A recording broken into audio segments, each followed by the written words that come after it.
हाँ हम अभ्यास कल हमने काव्य 4 उठो धरा के अमर सपूतो काव्य 4 का अभ्यास किया था। आज हम स्वाध्याय के बारे में देखेंगे। चलो स्वाध्याय, निम्नलिखित प्रश्नों के उत्तर लिखिए। कवि माहेश्वरी जी धरा के अमर सपूतों से क्या चाहते हैं? कवि माहेश्वरी कहते हैं कि गुलामी के बाद हमारे देश को स्वतंत्रता मिली है। कवि चाहते हैं कि देश के युवक कवि माहेश्वरी के सपूतों से चाहते हैं कि सदियों की गुलामी के बाद हमारे देश को स्वतंत्रता मिली है।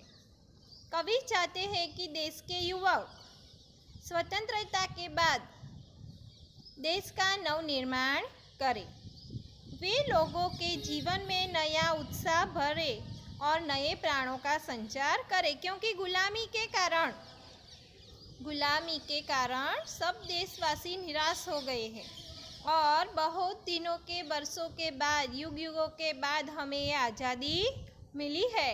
तो मुरझाए हुए देशवासियों में नए प्राण भरने का संचार करने के लिए कहना चाहते हैं और वे तरह तरह का ज्ञान प्राप्त करके देश का भविष्य उज्जवल करें, ऐसा कवि माहेश्वरी देश के सपूतों से चाहते हैं।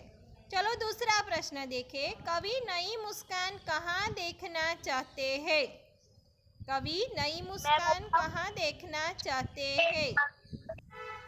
कवि कहते हैं कि हमारा देश सदियों से गुलामी की जंजीरों में रहा और फिर बहुत वर्षों के बाद आज़ादी की सुबह मिली है।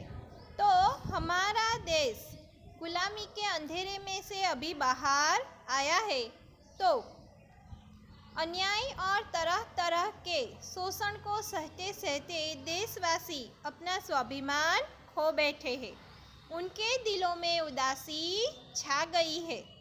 तो कवि ऐसी इच्छा रखते हैं और सपूतों से कहते हैं कि जो हमारे देशवासी अपने जो उत्साह है, उनका जो दिल है वो बैठ गया है, तो उन मुर्दा दिलों में फिर से एक नई जान भर दे, सब में उत्साह भर दे।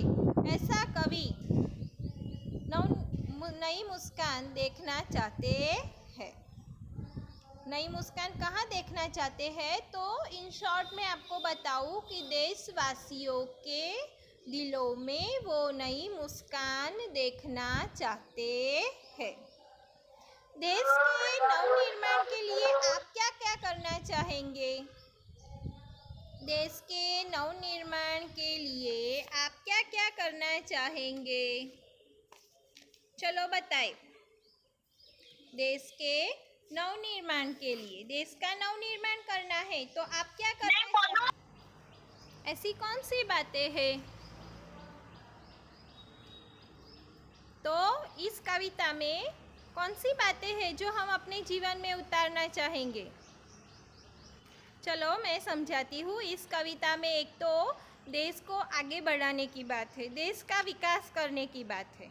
ये बात है जिन्हें हम जीवन में उतारना चाहेंगे, समझे आप?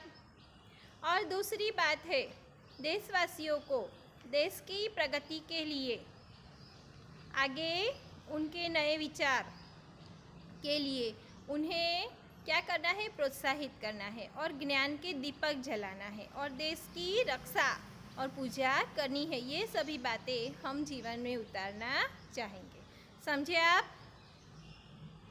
हाँ या ना? हाँ मैम। ओके हाँ ओके। देखो हमें यहाँ प्रश्न 2 दिया गया है। काव्य को पढ़िए और प्रश्नों के उत्तर दीजिए। खड़ा हिमालय बता रहा है, डरो ना आंधी पानी में, डटे रहो तुम अपने पथ पर कठिनाई तूफानों में, डिगो ना अपने पथ से तुम तो सब कुछ पा सकते हो प्यारे, तुम भी ऊंचे उड़ सकते हो, छू सकते हो नभ के तारे।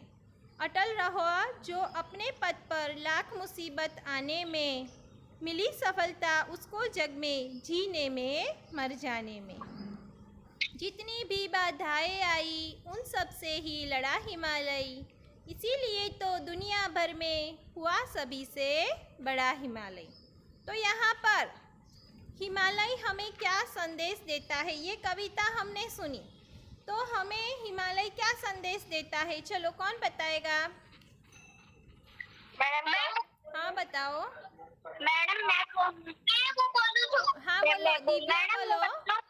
दिव्या हिमालय बोलो। हमें यह संदेश देता है कि हम अपने निश्चित मार्ग पर चलते रहें। यदि हम अपने तो हमारी सभी असंभव को संभव कर सकते हैं।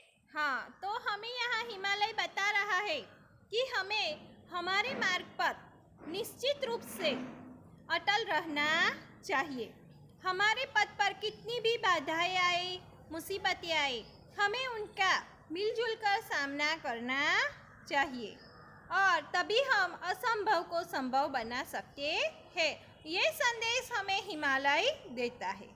आगे दूसरा प्रश्न है, मुसीबत आने पर हमें क्या करना चाहिए? तो चलो कौन बताएगा?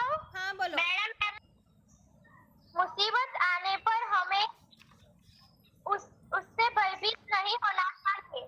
हाँ, और डटकर उसका सामना करना चाहिए। मुसीबत आने पर हमें मुसीबत से डरना नहीं चाहिए, लेकिन डटकर उसका सामना करना चाहिए। कवि ने हिमालय को सबसे बड़ा क्यों कहा है? क्यों सबसे बड़ा कहा है? मैं वो बोलूं? हाँ बोलो। हिमालय ने सभी बाधाओं का डटकर मुकाबला किया, वो हम कठिनाई से लड़ा, वो कभी अपने पद से जुड़ा नहीं है, इसीलिए कवि ने हिमालय को सबसे बड़ा कहा है। बहुत अच्छा। देखो, हिमालय ने सभी बाधाओं का डटकर सामना किया है और हर कठिनाइयों से वो लड़ा है, कभी भी अपने पद से नहीं हटा, इसलिए हिमालय को सबसे बड़ा कहा है। तो इस काव्य का भावार्थ लिखिए। आपको ये कविता जो है उसको समझाना है। हाँ बोलो बोलो। जीवन में अनेक बाधाएं और कठिनाइयां आती है, हमें निडरता से उनका सामना करना चाहिए। जो जाती हूँ, जीवन में अनेक बाधाएं आती है, कठिनाइयां आती है, मुश्किलें आती है, तो हमें उन सब का निडरता से सामना करना चाहिए।